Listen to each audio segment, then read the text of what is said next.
Sa pinakabagong balita, tinutukoy ng ilang mga otoridad si Pangulong Bongbong Marcos at ang kanyang asawang si First Lady Liza Smangs bilang posibleng mastermind sa nangyaring pagnanakaw sa PDEA o Philippine Drug Enforcement Agency. Ayon sa mga ulat, may mga ebidensya na nagtuturo sa kanila bilang mga pangunahing sospek sa insidente. Dahil dito, naghain ang mga ilang mambabatas ng imbestigasyon laban sa mag-asawang Marcos. Batay sa impormasyon mula sa mga otoridad, naging sentro ng imbestigasyon ang mga diumano'y ugnayan ng pamilya Marcos sa ilang opisyal at tauhan ng PDEA bago ang pagkatapos ng insidente.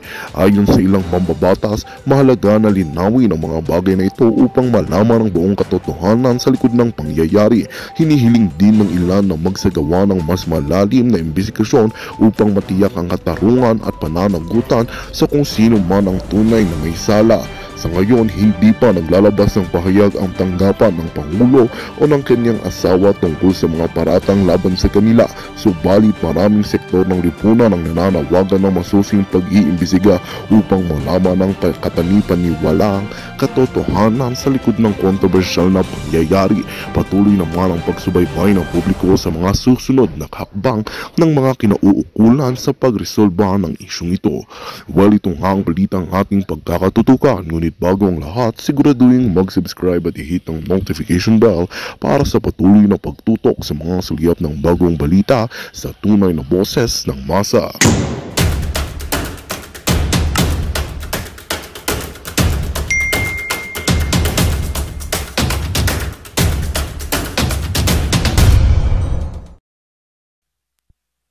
Gumawa ako ng sulat para kay Director General Lasso. At yung sinabi ko sa kanya na ako yung ako yung gumawa niyan at ako yung nag-imbestiga diyan. Wala akong kinalaman doon sa pagkakapunta niyan kay Maharlika. Kung meron man, kung sakali man magsagawa kayo ng investigasyon, willing and able ako na humarap sa inyo. Yun po ang sinabi ko. Sir Jonathan, itong mga pictures po na nabanggit po ninyo, maaari ho ba ninyong maibigay at maipakita yan sa susunod na mga hearing? Kung meron po kayong at least may mga nakuha po kayo doon mismo sa mga larawan na yan. Tinanong ko nga po si si Maharlika kung wala pa ba sa kanya. Kasi magkakasama po yan sa folder. Magkakasama po yan. Kung may mga dokumento na nakarating na nakakasama doon sa nakapaloob, hindi po pwede na wala siyang kopya dyan. Di ba? Kasi yung pictures niya nakalagay doon sa folder kasama nung affidavit, yung deposition ng witness. Kasi yung mga pictures at saka yung deposition ng witness, merong relasyon yung dalawang mga dokumento na yon, mga pictures at saka yan, at itong mga pre-ops at authority to operate, may mga relasyon po sila. Kasi itong mga pictures po na ito talagang in-identify, sinertipikahan mismo ng confidential informant na siya mismo ang kumuha ng litrato. Kung mapapansin niyo po ito, kung balilitaw sa publiko ito, makikita stolen shot po yun. At itong confidential informant po na ninyo, nakausap nyo na po ba nitong huli bago itong hearing? Hindi na po kami nakausap magmula pa po nung matapos yung pagkuha ko sa kanya ng statement, mga ilang araw bumabalik pa yan eh. At yung numpa pa siya doon sa Legal and Prosecution Service.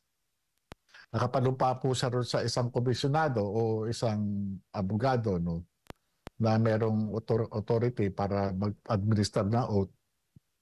At yung nga po, meron pong pangalan ng netatak po yun.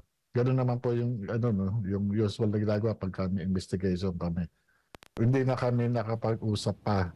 Pero nagtry ako nung huli kong pagkakaalala dyan sa trabaho na yan, i-discuss ko pa nung makaharap ko ng personal itong si ano no, namayapa na pala no, si Asik Gadapan, dahil sinasabi ni Senator Bato de la Rosa na kanyang ano no, mista sa Philippine Military Academy. Sinabi niya sa akin na wag mo nang anuhin yan at ayaw ng taas, sabi niya. At inano pa nga niya, allegedly, binanggit niya yung pangalan ni ano no, Executive Secretary Paquito Ochoa na ito yung nag-order sa kanya na wag ituloy yung operation na yan. At yun nga, sabi nga niya, wala tayong mapapala dyan. At baka ano lang ang abutin natin dyan. Malayo mararating natin, mapapahamak tayo dyan. Yun yung ano niya. Bukod po sa inyo... Mr. Morales. Yes, attorney. Go ahead po.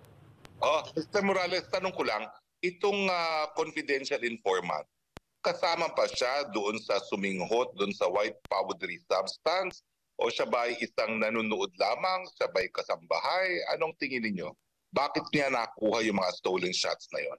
Alam niyo po, doon sa ano no, pagkakakuha niya ng ano, meron po siyang access kasi may personal information siya. Hindi mo pwedeng makuhanan ng litrato ng ano ng sikreto kung hindi ka kasama. Nandun po sa ano no, nandun po doon sa kanyang sinumpang salaysay dahil yung yung initial na pag-uusap namin, inassess ko talaga kung ano itong motivation nitong tao na ito. Kasi bilang ahente no ng PDEA dati at investigador, ang mga nakikita ko motivation kundi pera,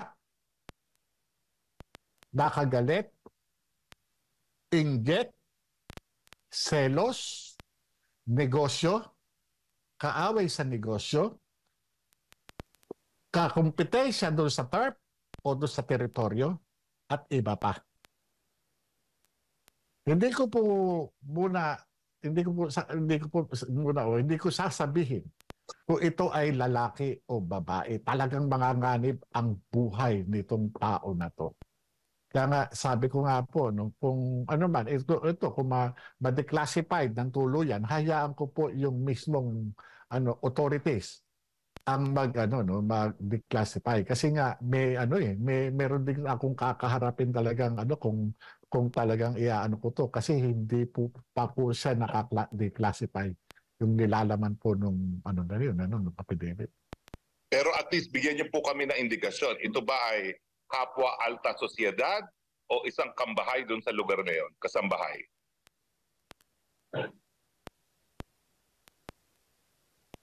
Mamamatay po yung tao. Pasensya na po talaga, attorney. Kasi sa ngayon po, no, kaya nga hindi ko alam. Hindi ko alam kung ano na nangyari, ano doon sa tao, no? Pero ito matatalino. Kasi hanggang ngayon po, no, magmula po nang lumabas itong issue na ito na ipinulgar ni Maharlika, hindi malayo talagang nagkakaroon sila ng talagang pag-check. O sila mismo nagkakaanuhan na yan na sino sa atin yung nag-leak nito. Basta yun po ang sinasabi ko, no, na ang motivation ng nagbibigay ng trabaho ay maaring pera, selos, inggit, galit, kakumpetensya, o ano pa man. Di ba? Yun lang po yung motivation doon sa yun. Ngayon, kung nakuhanan sila doon sa mga activities nila, sila na mag-isip. Kaya nga, sabi ko nga, swerte kung buhay pa ito o kung ano man. Sir Jonathan, si Admar po ito. Ulit, Yes, sir. doon sa pag-iimbestiga nito or planong pag-iimbestiga, no? Kasi hindi nga natuloy, kayo lang po ba ang nakakaalam nito or meron pang ibang taga PDEA? Kasi it seems na yung PDEA, marami silang inilahad doon ng mga witness na hindi nila alam. Wala po ba kayong katrabaho nito? Kasi malaking ano to, mga personalidad na ito. Kahit during that time, 2012, itong target po ng inyong investigasyon. At nasaan na po sila? Aktibo pa ba sila sa PIDEA? Or meron na bang ibang hindi na aktibo sa PIDEA na willing din ba na pumanig or igiit na tunay ang inyo pong sinasabi? Kapag gumagawa po ako ng ng sinumpang salaysay, yung pong mga tao na naandoon habang nag-iimbestiga ako, talagang sinasabihan ko, ikaw witness nito ilalagay ko pangalan mo, di ba? So noong mga nakarang paggawa ko doon, lalo particular ito, nakalagay po yung pangalan ng saksi. Nakalagay po doon. Ngayon, doon sa ipinresenta ni Director General Lasso ng mga dati kong kasamahan, sa akin naiintindihan ko po, naunawaan ko yung pinanggalingan nila, pinanggagalingan na kumbaga sa talagang itatanggi. Yung boss ko na nga lang, nakita nyo na kung paano magkabuhol-buhol Di ba? Tinatanggi niya na nagkausap kami. Later on, yun, meron na siyang sinabihan o Kasi ang inaano ko dito, sinabihan mo ko na itinay. Tapos sasabihin niya, parang may nasabihan nga ako na hindi ko lang matandaan. Ibig sabihin, yung sinasabi ko sa kanya, kaya nga tanong ko sa kanya, sasabihin na ba natin? Kasi ang inaano ko kay Director General Lasso, na bago itong hearing, merong nagkaroon ng pag-uusap. Merong mga nag-usap. Nag-usap yung mga dating magkakasama. Nag-usap yung dating magkatrabaho. Ano pinag-usapan? I-deny na lang yung dokumento para wala ng gulo. Opo. Sir Jonathan, bago lang si attorney ulit, siguro kung okay na yung kanyang linya. Ito bang dokumento na ito, nakikita mo na ito rin yung sinasabi ni dating Pangulong Rodrigo Duterte na nabanggit niya na meron siyang nakitang dokumento rin way back noong mayor pa po siya ng Davao City. Tingin mo ito lang yon or meron pang ibang mga dokumento rin na nagsasaad din dito sa alleged na paggamit ng illegal na droga ng ating Pangulo? Naniniwala po ako na mukhang kapareho o unless na yung nagsabi sa kanya gumawa ng report o special report. Pero kung mababalikan ninyo yung sinasabi ng dating Pangulo, bagamat Bisaya, pero yung pangalan ng Maricel Soriano, yung pangalan ng presidente at yung institusyon ng PIDEA na may i-re-rate ito po yung mga information na nakalagay doon sa folder. Ito po yun na naandun sa IIS. Ito po yun, hindi malayo, ito po yun. Kaya lang hindi ko nang po alam na ito yung report na naiwan doon sa IIS. Maari kung ito binrip siya, maaring ito ay binigyan siya ng isang special report o laman ng isang intelligence brief na ibinibigay ng mga alter ego o ng mga heads of offices na nakakausap ng Pangulo. Opo, Sir Jonathan, ipinagbabawal po ba sa inyo bilang PIDEA agent, halimbawa nag-iimbestiga kayo, na mag-secure ng sariling kopya doon sa inyo pong dahil baka possible, dahil nga ginipit, baka alisin lahat ng mga nakalap ninyo ng mga ebidensya. Ipinagbabawal po ba na magkaroon kayo ng kopya nito? Opo. Hindi po pwede kung yung mga dokumento na yan dapat doon lang. Kahit nga yung magkwento ka Yung magkwento ka na patungkol doon sa classified information, hindi yan Hindi kumbaga sa itong trabaho sa akin pag diyan para sa opisina, pag sa bahay wala na. Pag umalis ka dyan sa opisina, andyan na yan. Kaya ako gusto ko matuloy yan, operation na yan. Wala na ako doon, wala na akong karapatan para hawakan yan. At iyaan, talagang para doon sa mga susunod na ahente na nandyan, sila na magtuloy niyan. Opo, attorney? Mr. Morales, Yes, yung sir. 2012, kung maalala nyo, senador ba ho no ng ating presidente or wala siyang posisyon sa gobyerno ng mga panahon na yun? Alam ko po politiko, kaya nga po, ano no, kaya nga ang sinabi ko sa kanya, sa pagkakaalam mo, ano siya, ang declaration po ng confidential informant noon, politician. Kaya politician. Kasi po, kahit alam ko pong senador siya, hindi naman po sinabi ng declarant na senador siya, yun lang po yung nagre-reflect dun sa tinitipa kong affidavit. Kung ano lang po yung sinabi. Anong pagkakakilala mo sa kanya? Ano ba siya? Politician po, yun. Maliban dito, ano pa ang pagkakakilala mo sa kanya? Yun po, Yung yun. yung info, yung ating yung confidential informant, meron ba siyang sinabi na bakit magkasama noong mga panahon na yon si Maricel Soriano at si Presidente? Meron bang sinabi na parang ano ba yan, magkaibigan lang sila o meron bang relasyon? Bakit doon sa bahay ni Maricel Soriano nang gagaling yung pagsinghot ng powdery substance?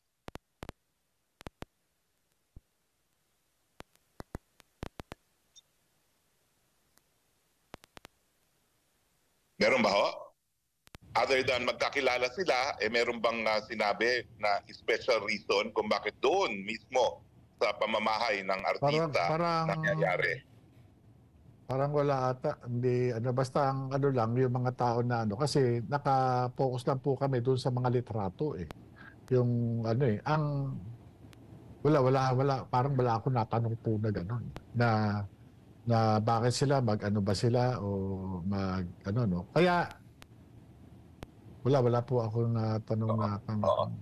Nangyari po itong insidente nito panahon pa ni Presidente Pinoy at alam namin na parang dyan ding mga panahon na yan na nagkaroon kayo ng kontrobersiya. Ano ba ho yung kontrobersiya ninyo dahilan kung bakit kayo ay natanggal sa PIDEA?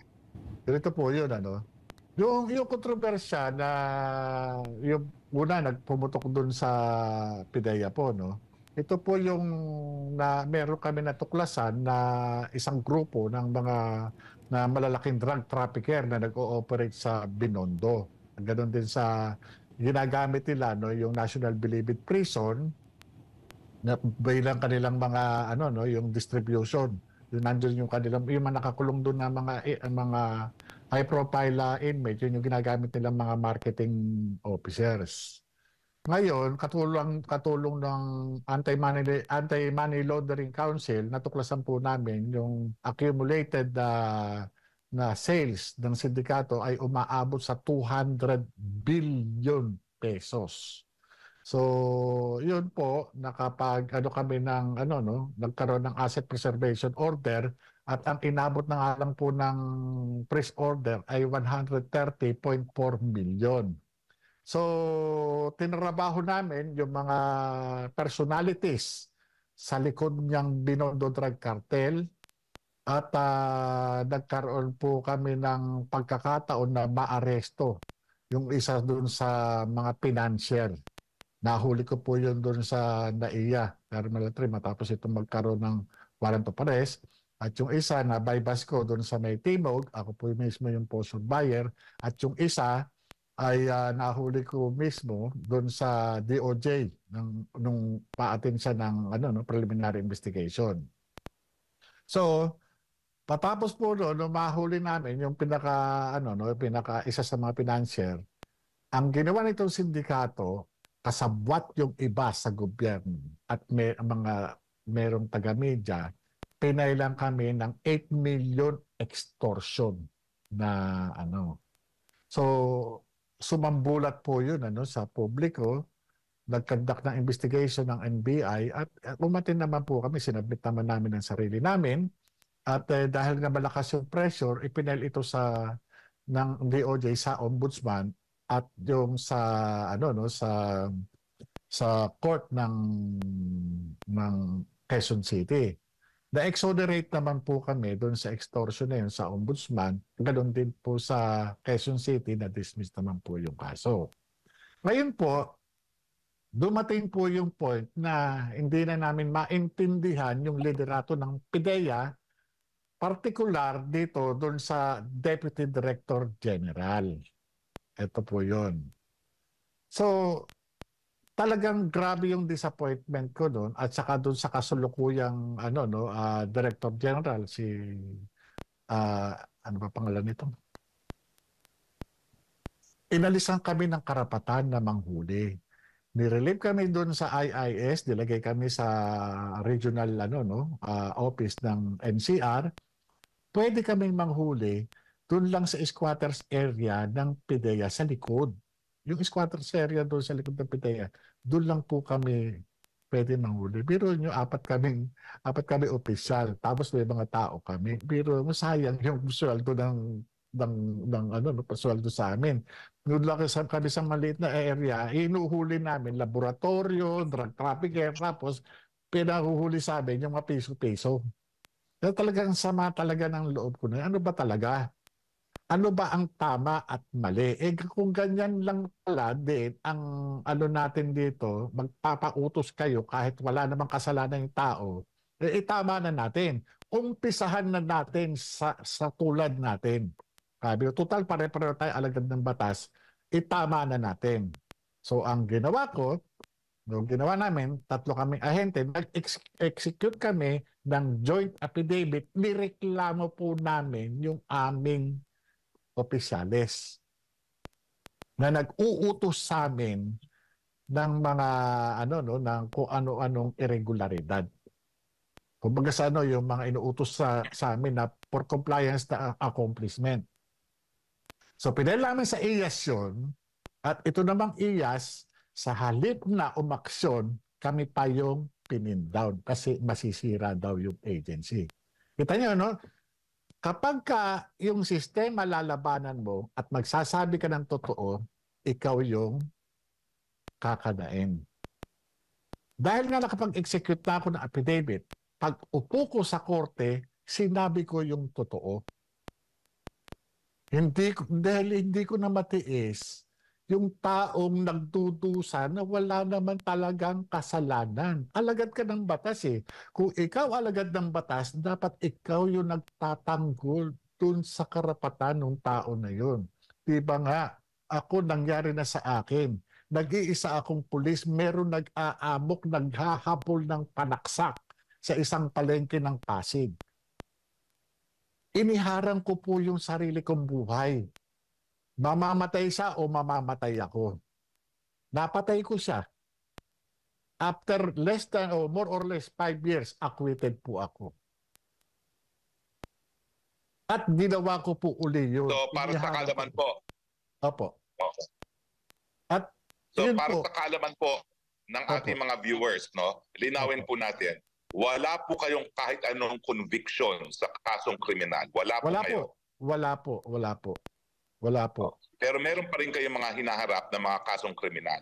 Opo, at ito po yung mga sabi ko nga ito yung sukli sa pagsasabi ng katotohanan. Mhm. Okay. So ngayon, bagamat may mga kaso po kayo na nakabinbin pa, wala pa pong conviction. So ibig sabihin, hindi po pwedeng sirain ang pagkatao ninyo dahil wala pa kayong criminal conviction, no? Opo. Tama ho yan, no? Opo, tama po. Sir Jojo, nagsimula po ba itong Mga partners. yung sinasabi niyo pong panggigipit after nitong plano niyo sanang investigasyon against kay ngayon ay Pangulong Bongbong Marcos? Alam niyo po nung una na hindi ko maunawaan kung saan nagmumula itong pagkakaroon ng pressure sa akin ng liderato ng PIDEA. Noon kay Asik Gadapan, tapos nung dumating naman itong pumalit na bagong Director General, Yusek Gutierrez, yung dati. Pumalit yung si General Kakdak. Inappoint siya ni bali ang nagrekomenda diyan ang sa pagkakaalam namin, ang nag-rekomenda diyan is si Executive Secretary Paquito Ochoa. Nung upo siya, talagang mainit ang dugo niya sa akin. Talagang hindi ko alam kung ano, no. Sinulatan ko pa yan at nilatag ko pa yung mga pending na mga trabaho, yung sa mga high value targets, pero wala, binaliwala niya. Yung nga, dinala kami sa ano, no, ni-reassign kami sa NCR at pinagtrabaho kami, specific ang tatrabahuhin nyo lang yung squatters area dyan sa likod. Tingnan nyo may mga existing ano kami, case operational plan, may mga existing kaming mga trabaho na ginastosan talaga ng gobyerno.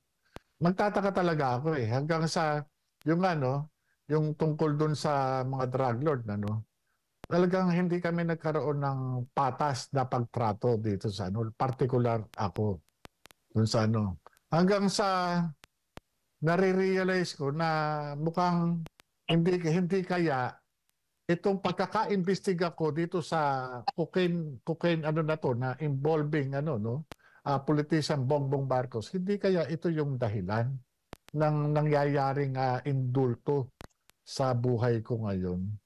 Talagang ay ba't ganito? Imbes na talagang winawasak talaga yung pagkatao ko.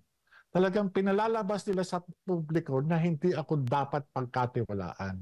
Iniisip ko talaga yun hanggang ngayon Pati yung pagkakaso na yon, sino ba nagkaso sa akin? Yung na-acquit ako sa Quezon City RTC. Ito yung tao ang nagkaso sa akin dito, yung taong inappoint ni Executive Secretary Paquito Ochoa. Yung kaso doon sa sa Pampanga, sino nagkaso sa akin? Yun din yung tao inappoint na yung nirekomenda ni Executive Secretary Paquito Ochoa. Kaya sabi ko, hindi kaya konektado itong mga ito. Ngayon, 2013, pinatawag ako dahil nga talagang naging vocal ako sa publiko, lalo sa media, sa mga irregularities na nangyayari sa PDEA. Pinatawag ako ni Attorney Serapio na police din, si retired Police Director General Pelizardo Serapio sa Law Enforcement Security Integration Office sa Mabini Hall sa Malacanang. Sinulatan ako as per instruction by Executive Secretary Paquito Ochoa. Ang sinabi nila, hindi raw formal investigation, pero parang pinadala sa akin yung mga nalalaman ko, yung mga ano ba yung sinasabi mo, ganito, ganyan, bla bla bla bla bla bla. Nakita ko, pinag-present pa ako. Pero wala naman. Papagalitan lang pala ako. Binaliit lang yung aking kakayahan, yung aming mga accomplishment. Binaliit lang. Sir Jonathan. Opo. Sir Jonathan, bago lang tayo magtapos, may ilang katanungan lamang. Yung po mga classified documents, ano pong assurance natin na hindi ito mawawala? O maari ba itong mawala at maaring sunugin kung gugustuhin ng mga taong talagang ayaw ipakita itong mga ebidensyang ito? Alam niyo, sa nakikita ko indicator sa tahasang pagtanggi at pagsisinungaling nitong PDEA Director General para lamang maipagtanggol yung nag-appoint sa kanya, talagang pinalalabas talaga niya na sinungaling ako. Harap-harapan talaga na pinaninindigan niya, sinungaling ako. Yun ang sinasabi niya. Kasi nga, ito lang yung paraan para maipagtanggol niya yung nag-appoint sa kanya. At kaya yung sa pagsisinungaling na talaga na sinasabi niya hindi, walang ganyan, hindi nag-exist. Kaya nga ang sabi ko kahapon sa hearing, ano yung hawak? Ano yung pinapakita? Ano yung sinasabi ni Pangulong Duterte? Kasi yung trabahong Maricel Soriano, Bongbong Marcos diyan sa paghitit ng suspected illegal drugs. Ako nag-imbestiga diyan Kaya iyon, kumbaga kung mismong si Pangulong Duterte, inilaglag nitong mga taga-PIDEA. Saan ba naman kayo nakakita? Kaya ang itatanong ko dun sa May 7, sino ang mas credible? Itong nagpapanggap na tumatayong abogado nung